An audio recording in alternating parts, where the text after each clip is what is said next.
The Lost Boys is a 1987 horror thriller directed by Joel Schumacher and starring Jason Patric, Corey Haim, and Kiefer Sutherland as two brothers after moving to a new town discover that the area is a haven for vampires. Warner Brothers presents this film for the first time with a new 4K scan with HDR10. What is up, everybody, and welcome back to the Mid-Level Media channel, your hub for everything physical media and entertainment. And guys, I am so excited because today I get to finally talk about The Lost Boys on 4K, the latest release from Warner Brothers, and I am so excited. My story with The Lost Boys is this. I remember seeing bits and pieces of it at like my aunt's, my grandma's house on TV. I remember people watching it when I was a kid, but I don't think I'd ever like sat down and just watched this movie in its entirety before. So this was pretty much a first time watch for me. And the second it was announced for 4K, so many people were like, you need to watch The Lost Boys, you need to watch The Lost Boys. I was like, I'm gonna wait until this 4K comes out, and then it was finally announced. I was like, it's on. I finally get to see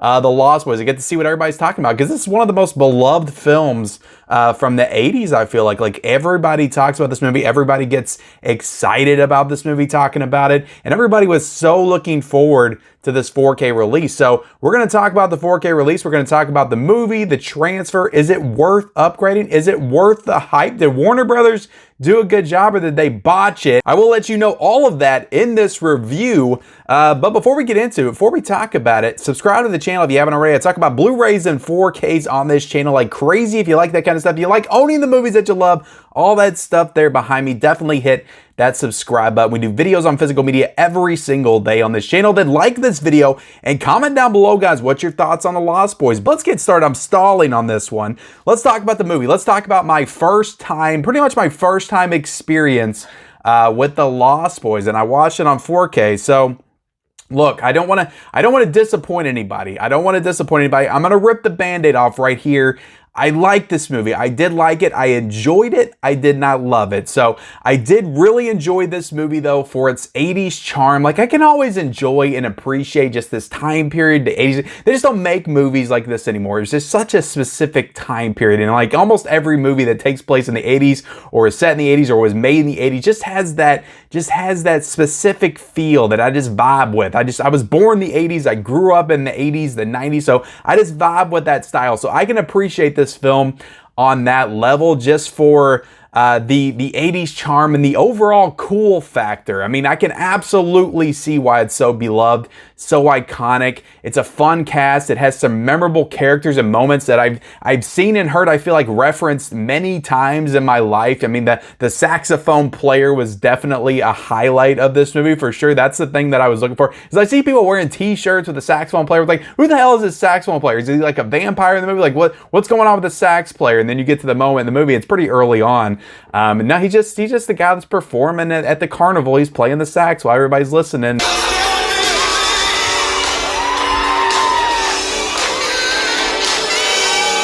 You know, jamming out some hard rock tracks while he's playing the saxophone. It's pretty awesome. The buff sax dude, it's awesome. It's a thing. And I did appreciate that. It's a very simple story. But it does do the trick if you don't take it too seriously. Like, I like the world building and the fact that it didn't have much of a backstory at all, really. It just kind of drops you into this world and you're along for the ride. Like, right from the very beginning, like it opens with the vampires. It opens with Kiefer Sutherland and Alex Winter, and everybody's just kind of walking through a carousel, and you're like, you know who they are, like, you know they're vampires, but it's like you don't really know anything about them. They just kind of live there, and they're walking, and they're terrorizing people, and they're causing mayhem and destruction. And style and tone of this movie really reminded me of another like 90s vampire movie, and I know this isn't the 90s, it's the 80s, but it's kind of similar. They're within like 5 years of each other. I would say late 80s, early 90s, kind of similar in like style and tone, really. But Buffy the Vampire Slayer, this really reminded me a lot of Buffy the Vampire Slayer with Christy Swanson, just the way that the vampires look, the way that they dress,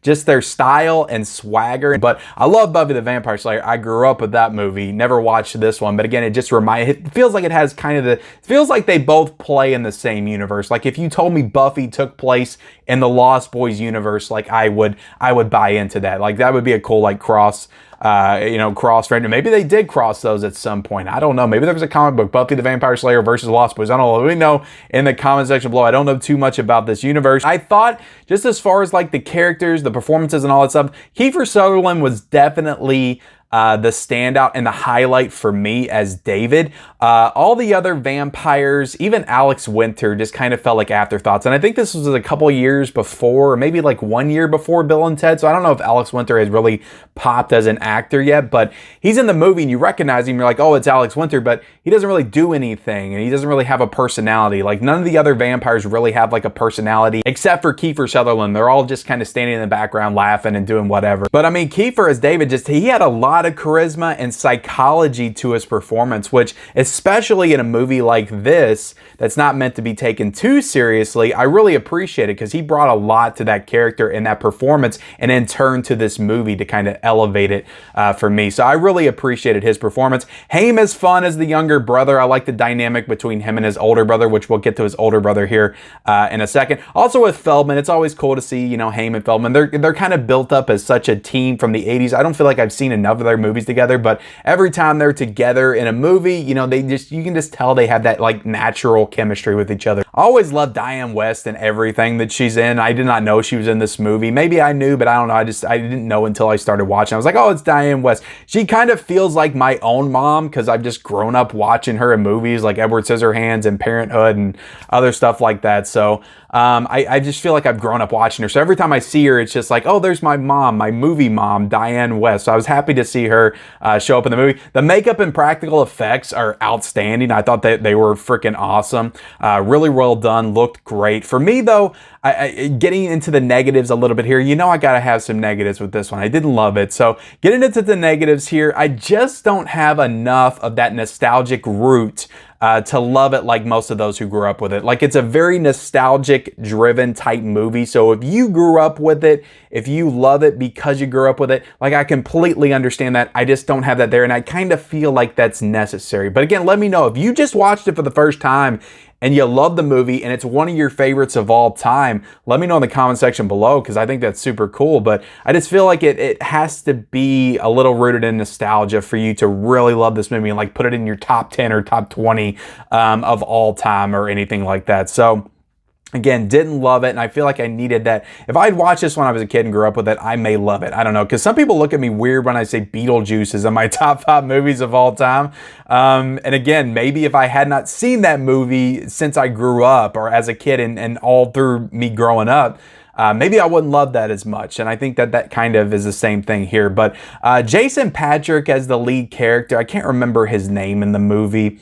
But he was really, I think it's Michael. He was really bland as the lead character. I didn't really enjoy him all that much. And his chemistry with Jamie Gertz, who's kind of acting as the love interest, which I still am kind of confused on her character. I guess she was a half a vampire because there was a thing where they would bite them and they would kind of become vampires, but not really become vampires because the process wasn't completed. So I was a little confused on her character, but she didn't I like Jamie Gertz. Like I love her in Twister, but she just didn't have any chemistry with Michael, Jason Patric in this movie. So it was just almost non-existent. So all their scenes together, I didn't really care, feel anything for that. And he was just kind of bland. Like I get it. He's an attractive young man. He looks cool when he puts some sunglasses on, but he doesn't have that it factor to me in the movie. Not like Kiefer Sutherland, who was just on another level here.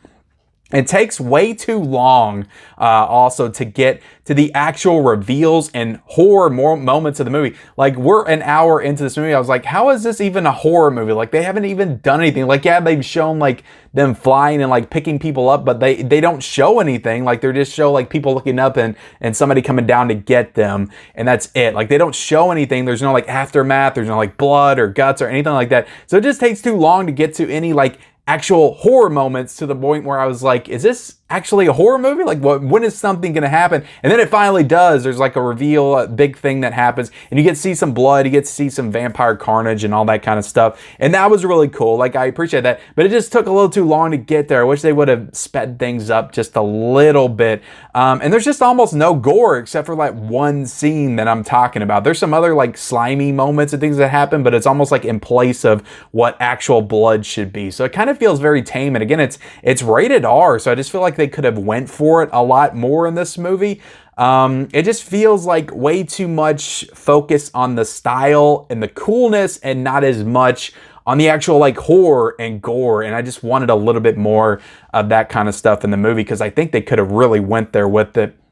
The ending twist, I kind of saw coming from the very beginning of the movie. So again, I'm not going to reveal what it was, but when it happened, I was like, okay, yeah, that's obvious. Like I knew that was going to happen. Again, at the end of the day, I feel like I took way too long talking about the movie, but everybody's going to freaking butcher me over there. You're getting into the transfer, Ken. You spent too much time talking about the damn movie. I like talking about the movie, especially because it was the first time watching The Lost Boys. I had to give you my thoughts on that.